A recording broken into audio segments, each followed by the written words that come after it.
pecan sale. Today is it. You have to get it in there today. So go to visit pecансale.com, and put your order in and get those pecans going. And if you want to bake me a pecan pie for Thanksgiving, I'm open to it. Or you could bake a pecan pie and give it to Hope for our Harvest for Hope this year.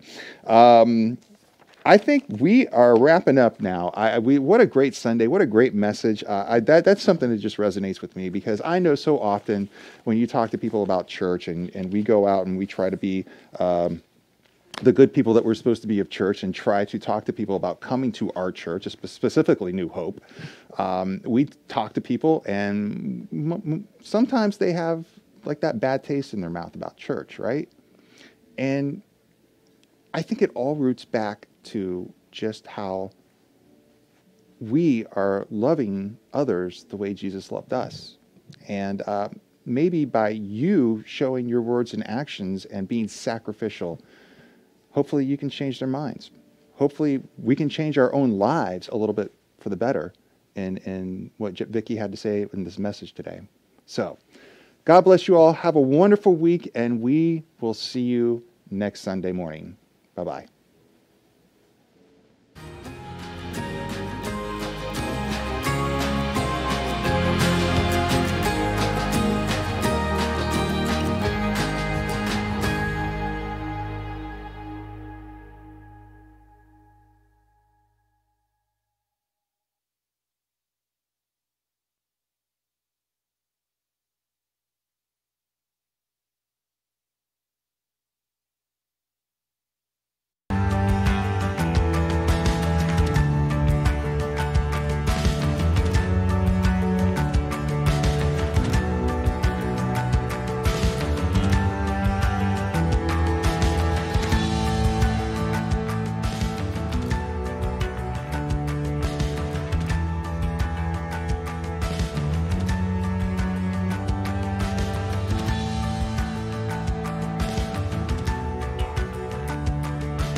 everyone. Welcome to New Hope Kids Live. I'm Miss Marshall.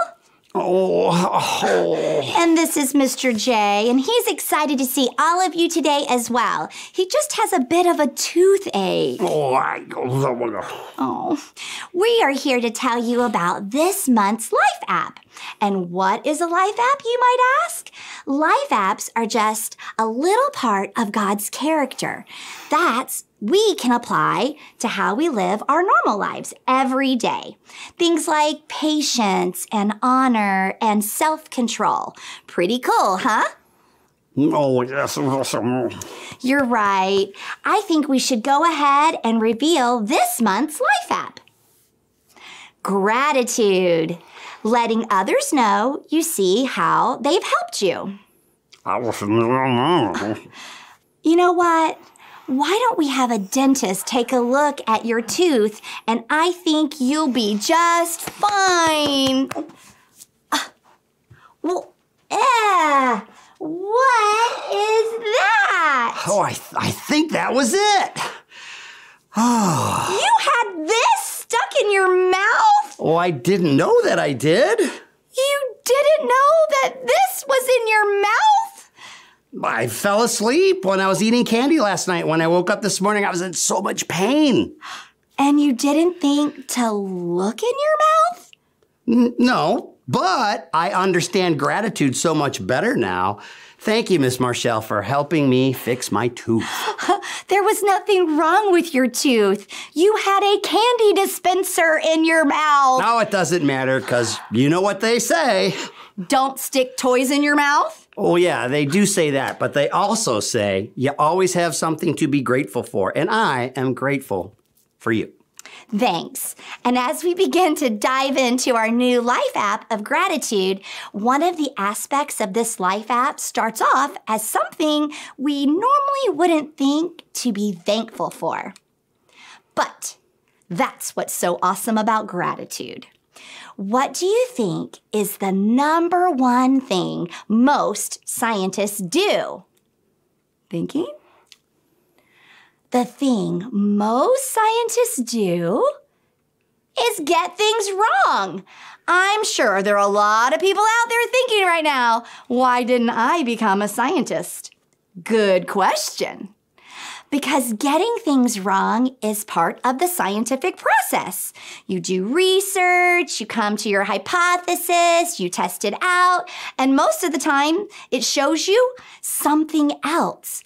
But that's what's really so cool about it. Even though things may not have ended up like you thought they should, we wind up discovering something else, which is pretty awesome, I think. Why don't we start off with a fact, a biblical truth, if you will. Read this for me. Okay. Ready? Yes, I'm going to read this. Give thanks in all circumstances. This is God's will for you in Christ Jesus. Now, you might be thinking, what was Paul talking about? He's saying be thankful no matter what is happening in your life. You might be going, yeah, but that's easy for you to say because you're not going through what I'm going through right now. And you know what? You're right, I'm not. But just to give you some perspective, Paul wrote this letter to the church in Thessalonica, whose people were being persecuted for what they believed. And he felt this was something they really needed to hear. Give thanks in all circumstances. When things go bad, we should give thanks. Why? Because we never know what all circumstances might turn into. That's right. In 1943, naval engineer Richard T. James was working to devise springs that could keep sensitive ship equipment steady while they are at sea. And after accidentally knocking off some samples off of a shelf, he watched in amazement as they gracefully walked down instead of falling. We now know this accident by the name of the Slinky. Over 300 million of those puppies have been sold. Wish I had some of that action. Old Richard T. James could have been upset when his experiment went tumbling down. Instead, he made millions of children happy for almost 80 years. So let's try another one. Brothers John and Will were trying to make a pot of boiling grain and accidentally left it sitting out for several days. I have no idea what they were doing at the time. In the end, the mixture turned moldy, but the product emerged from that was dry and thick.